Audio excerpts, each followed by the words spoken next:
Most people imagine royalty in history as a life of endless luxury. Marble palaces, silk sheets, and absolute power. Yet if you awoke tomorrow as a woman in the Ottoman Sultan's harem, your chances of living beyond the age of 30 would be almost non-existent. Inside the golden walls of Topkapi Palace, about 400 women lived in a prison wrapped in silk, where even a natural biological cycle could be turned into a death sentence. A pregnancy without permission could end with being sewn alive into leather and cast into the waters of the Bosphorus. And after every encounter, 12 eunuchs would gather around a woman, not to protect her, but to decide whether her womb deserved to be preserved. This was no romance. It was a factory of destruction disguised as paradise. For 5 centuries, the Ottoman Empire perfected a system so coldly efficient that even European ambassadors, men from countries that burned women as witches, were horrified by what they saw. Because here, cruelty was not random. It was regulated, administered, and recorded in ledgers. Every death had paperwork. Every execution followed protocol. Each broken life was counted and categorized. This is the side of Ottoman history that textbooks prefer to erase. They highlight the soaring domes of architect Sinan, the empire's military conquests, its poetry and art. What they avoid mentioning is the silver tray that determined life or death, the basement rooms where childhood ended, and the Bosphorus Strait that became a silent mass grave. To understand the machine of the harem, we must begin with its nightly ritual, a ritual that made hundreds of women pray not to be chosen. As the sun sank over Istanbul, shadows stretched across the marble courtyards of Topkapi. Torchlight flickered along gilded corridors, throwing restless shapes across walls painted with gardens of paradise. In the women's quarters, silence took hold. Rows of women, most between 13 and 25 years of age, stood in lines beneath the golden dome of the assembly hall, their embroidered slippers whispering on polished stone. To an outsider, it might have resembled a royal procession. In truth, it was a lottery of death. The ritual revolved around a single object, a silver tray. Upon it lay slips of parchment, each inscribed with a woman's name. The Sultan himself rarely participated. Instead, he delegated responsibility to eunuchs, so that fate could be assigned without his hand appearing guilty. The moment the tray left the Sultan's chamber, carried by junior eunuchs and guarded soldiers, the countdown began. The walk to the women's hall lasted precisely 12 minutes. They measured it, ritualized it, as though bureaucracy itself held the hourglass. One record dated the 15th of November in the year 1640 describes the fate of a young woman named Aisha.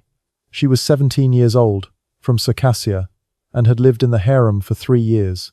That night, her name rose from the silver tray, but destiny betrayed her. When the eunuchs arrived to collect her, they discovered she was in her monthly cycle. In the eyes of the palace, that was not biology, but impurity. By morning, she was dead. The official record listed sudden illness. Those inside the palace knew the truth. In such a system, women learned to fear their own bodies. What should have been the rhythm of life became the rhythm of death. Historian Fatma Muga Gerçek has shown that this apparent randomness was intentional. It was designed with precision, just enough hope to keep the women from collective despair, but never enough to make anyone feel secure. Hope itself was weaponized, and yet the silver tray was only the beginning. For those selected, another trial awaited. They were taken to preparation chambers, where 12 eunuchs trained as medical inspectors surrounded them. One question determined everything. Should the seed be preserved? This was not metaphor. It was a clinical decision about whether a woman would be allowed to keep her reproductive organs. If the answer was no, procedures were scheduled. If yes, she would be escorted to the Sultan's chambers, with the knowledge that failure to conceive within a strict time frame meant returning to that same question. The statistics reveal the cruelty of the design. Out of 400 women within the harem at any moment, only about 10 would ever bear children. The rest lived in a state of suspended existence, waiting endlessly. Ironically, being forgotten was the safest fate. To be remembered too often was dangerous. On the night of the 3rd of March in the year 1652, palace records state that 23 women were relocated, at once women who had been chosen repeatedly, yet had not conceived. The official documents described this as reassignment. Servants told another story. Black-painted boats slipping into the Bosphorus at night, carrying sacks sewn shut. Fishermen avoided those waters, calling them graveyards of mermaids. But the torment was not only physical, it was psychological. The system deliberately turned victims into rivals. Women betrayed one another, reported each other's cycles, and celebrated when competitors vanished. A French ambassador, Jean-Baptiste Tavernier, wrote in 1675 that many women drank concoctions to destroy their fertility, preferring certain barrenness to the terror of being chosen. Imagine the desperation required to poison one's own body to escape the gaze of the silver tray. Even the economics were calculated. Each woman represented a major investment, purchased, clothed, trained, and maintained. By modern standards, the Ottoman court spent the equivalent of $2 million every year simply to sustain the harem. Yet the empire considered it worthwhile, for the system protected dynastic control, prevented dangerous political marriages, and ensured the sultan's monopoly over women's bodies. Religious law was bent to justify the cruelty. Natural cycles were labeled impure not by scripture, but by palace administrators who needed reasons to dispose of women. A pregnancy outside official selection was treated not as human life, but as theft from the sultan, as though women themselves were property of the state. And so the harem persisted, a machine fueled by silk, paranoia, and ledgers. It was not chaos, but routine that crushed souls. Here lies the bitter irony. In a civilization that produced soaring mosques and exquisite poetry, the worth of a woman was reduced to slips of parchment carried on a silver tray. To be forgotten meant to live. To be remembered meant to die. And yet, from within this prison, one girl refused to accept oblivion. She understood that survival meant more than endurance. To outlive the machine, she would have to master it. She was 15 years old, the daughter of a priest in the Ukrainian countryside, captured by raiders and dragged to Istanbul. History would remember her as Roxalana Hurrem Sultan, the woman who bent the harem to her will. To understand her rise, we must begin with the fire and steel that tore her childhood away, and the ruthless intelligence that transformed her into one of the most powerful women of her age. Picture the year 1520, in the rolling fields of what is now Ukraine. A young girl named Alexandra Lisovska, only 15 years old, helped her father, an Orthodox priest, prepare for Sunday service. She gathered wildflowers in the wheat fields, her laughter mingling with the summer air. Then, on the horizon, riders appeared. Crimean Tatar raiders stormed into her village. By nightfall, her family was dead, her home burned, and she was shackled in chains along with other girls. Their destination was Istanbul, the heart of the Ottoman Empire. The girl who once answered to Alexandra was erased. In the palace she was given a new name, Roxalana, and from the very beginning, she understood what most of the other captives did not. Tears would not save her. Grief would not protect her. To survive inside the palace of nightmares, she would have to adapt, calculate, and eventually transform herself into something far more dangerous. While other young women wept, Roxalana studied. She turned her captivity into her classroom. Palace records show that within half a year, she had mastered Turkish, Arabic, and Persian, not just conversational fluency, but polished command. Servants whispered that she practiced until her lips bled, repeating phrases endlessly until her accent dissolved. She understood instinctively that language was not only communication, it was camouflage. But language was only the beginning. Roxalana studied the Sultan, Suleiman the Magnificent, as though he were a puzzle to be solved. She memorized his habits, his moods, his passions. When he favored poetry, she composed verses. When he debated politics, she developed opinions that aligned with his. She did not merely flatter him, she mirrored his very soul until she seemed indispensable. Modern psychologists would recognize her tactics as intermittent reinforcement. At times warm, at times distant, always unpredictable, making the Sultan crave her attention like a gambler addicted to uncertain rewards. Roxalana had discovered a way to make power itself dependent on her. One of her first great maneuvers came in the year 1524. That year, a fire broke out in the palace, an all-too common hazard in wooden structures lit with oil lamps. While chaos spread and others fled, Roxalana remained. She rushed to save Suleiman's favorite manuscript of poetry, risking her life to protect it. Yet later investigations of burn patterns suggested that the blaze began in a storage room accessible only to her.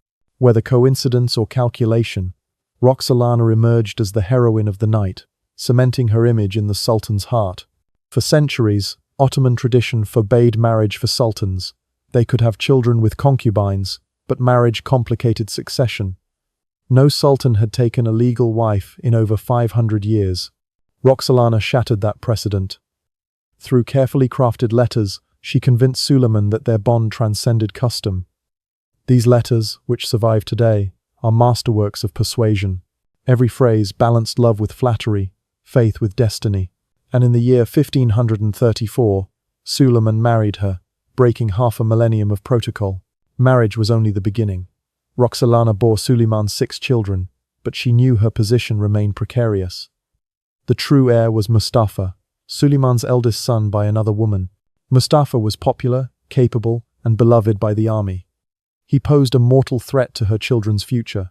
Roxalana did not strike him directly. Instead, she planted whispers. She spread rumors that Mustafa planned to rebel. She forged letters suggesting secret alliances. She arranged for Suleiman to overhear courtiers praising Mustafa's growing power. Every rumor was deniable, every fragment of evidence untraceable, but together they built a case of treason. In the year 1553, Suleiman ordered his own son strangled. The prince, who might have been one of the empire's greatest rulers, was murdered at the command of his father, manipulated by the cunning of Roxalana. Witnesses said she observed the execution from behind a screen, her face expressionless. Her poetry from this period reveals the depth of her control. On the surface, they are verses of devotion. My Sultan, my life's only light. Without you, all is endless night. But when read against the knowledge that she had just orchestrated the death of his heir, they become chilling tools of psychological warfare. She painted his paranoia as wisdom, his cruelty as justice. Roxalana had turned survival into domination. She created an intelligence network of more than 100 informants within the palace. She knew every whisper, every plot, every danger to her children. The culture of betrayal that once crushed women became her personal weapon. Historians still debate how to judge her. Some call her a proto-feminist icon who broke barriers in a patriarchal system. Others call her a manipulative conspirator, responsible for countless deaths. The truth is both.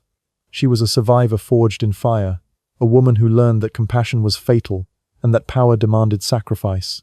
Her transformation was so complete that even she seemed to forget Alexandra, the priest's daughter. She became Roxalana, Hurrem Sultan, advisor to the Sultan, patron of architecture, and master of palace intrigue. But her survival came at a price: the blood of rivals, the destruction of Mustafa, and the deaths of innocents who stood in her way. Roxalana died in the year 1558, the only woman in Ottoman history to be buried beside a sultan. She had outlived the machine of the harem by becoming its architect. She chose to live as a monster rather than die as a victim. And her story forces us to ask a darker question. Given the same impossible choice, how many of us might have done the same? Yet for every Roxalana who mastered the system, hundreds of other women could not. They did not manipulate their way to safety or poison their way to power. For them, the palace had other methods of disposal so carefully refined that they turned killing into an art form. The harem did not merely consume women's lives with fear and waiting. It perfected methods of disposal so clinical that murder became a profession. Islamic law forbade the spilling of royal blood. Public executions were considered dishonorable for women of the palace. So the Ottomans innovated, turning death into a quiet ritual performed behind walls of marble and silk. Professional executioners were employed, men known as the Bostonchers, literally the palace gardeners.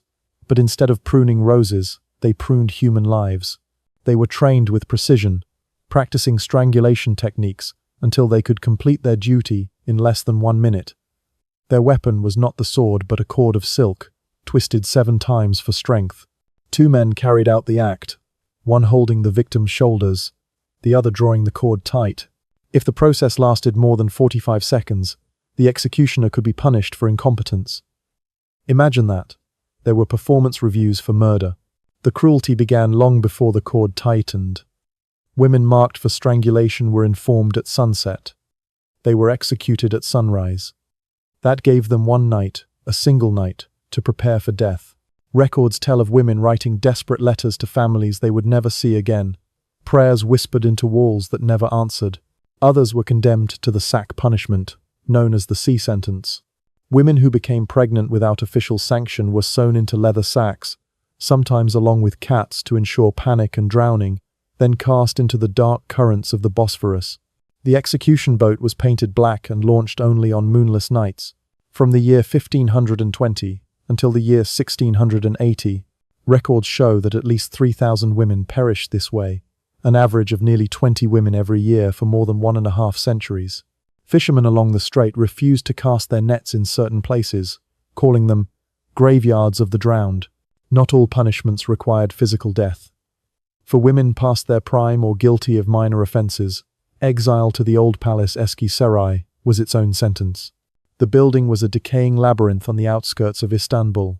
A French diplomat in the year 1670 described it as a marble tomb filled with living ghosts. Women who entered as teenagers emerged only as corpses, if they emerged at all. There was no laughter, no letters, no visitors, only silence. Some women there created a form of sign language to communicate, since speaking was discouraged. Exile was execution of the spirit rather than the body. The bureaucracy of death extended to accounting. Silk cords cost a few coins. Drowning expeditions required boats and crew wages. Exile cost almost nothing. Every expense was listed, every murder documented in triplicate. There were satisfaction ratings written by supervisors. A good execution was quick and discreet. A poor one created noise or delay. Death was budgeted like a business expense. Religious justification made it easier. Palace clerics issued rulings declaring that women who disrupted harmony spread corruption, and therefore could be eliminated. Scripture was twisted into execution orders. Mercy transformed into murder through interpretation. For women who attempted escape, the punishment was even darker. They faced the stone sentence. Unlike stoning, this meant being sealed alive within palace walls. Archaeologists renovating Topkapi in the year 2010 discovered human remains inside the masonry, confirming what had long been rumored. These women became part of the architecture itself, erased from memory, their bodies entombed in the very walls that had imprisoned them. Yet the palace did not devour only women. It consumed children as well, through a system called the devshirme, or the collection. Every 3 to 7 years, Ottoman officials swept through Christian territories, Greece, Serbia, Bulgaria, Bosnia, Albania, demanding tribute not in gold, but in boys. At dawn, villages were surrounded by soldiers. Boys between the ages of 8 and 18 were gathered in the square, stripped and examined like livestock. Teeth were inspected, muscles tested, intelligence measured. Parents watched as their sons were chosen, knowing they would never return. The quotas were strict. If not enough boys were found, standards lowered. Some were taken as young as 6. Others were seized well into their 20s. The only absolute rule was that they must be Christian, so that no Islamic law could interfere with their transformation. Those chosen were marked, given tattoos or brands. Then began the death march to Istanbul. Boys from the Balkans sometimes walked 1,000 miles, chained together in groups of 100. Many died on the road. Palace records show a mortality rate of 20% before they even reached the capital. The empire considered this acceptable loss, natural selection to weed out the weak. Mothers followed the columns of children for as long as they could, wailing until soldiers drove them back. A European merchant in the year 1544 wrote of seeing a river of children flow toward Constantinople, every few miles shorter as bodies were cut from the chain. Upon arrival, the boys were stripped of everything that tied them to their past. They were given Muslim names. Their native tongues were forbidden. Circumcision was carried out, often without pain relief. Prayers to Christ brought beatings. Over time, the boys were remade into janissaries, the empire's most elite soldiers, or administrators loyal only to the Sultan. In one of history's cruelest cycles, these stolen children often grew up to raid the very villages from which they had been taken. The oppressed became the oppressors. The palace schools, known as the Enderun, added another layer of control. To the outside world, these schools produced educated statesmen fluent in languages, trained in mathematics, theology, and the arts. But beneath the surface, they were factories of obedience. Younger boys were subjugated by older ones, creating a hierarchy of predation. A French observer in the year 1650 wrote, "The beautiful boys are paraded as if they were jewels, painted, dressed, and offered for pleasure. Abuse was codified as mentorship, cruelty, disguised as education. The statistics of this machinery are staggering. Between the years 1450 and 1650, approximately 200,000 Christian boys were taken. That is 1,000 children each year, every year, for 2 centuries. In some villages, no boys between the ages of 10 and 18 remained for generations. Families mutilated their own sons, cutting off fingers or toes to make them unfit. Others hid them in monasteries. Some even killed their children to spare them from being taken. By the 19th century, reformers tried to end this nightmare. The Tanzimat reforms of 1839 promised change, but the palace resisted. Eunuchs rioted, clerics denounced reform as sinful, and senior women of the harem fought against freedom, for their power depended on the system. Even decrees abolishing slavery often exempted the sultan's household. Real change came only with the Young Turk Revolution of 1908. Soldiers stormed the palace, documented the horrors, and freed the survivors. Some women had lived inside since childhood and begged to remain, too terrified of a world beyond the prison they had known. Today, Topkapi Palace is a museum. Tourists wander through its tiled halls, snapping photographs of golden rooms once filled with silence and fear. Guides speak of concubines and mothers of sultans. They rarely mention the silver cords, the black boats, or the sealed walls. The gift shop sells perfumes called harem nights, romanticizing a nightmare that lasted 5 centuries. Yet the archives remain. Ledgers list 400 women at a time, then mark their disappearance.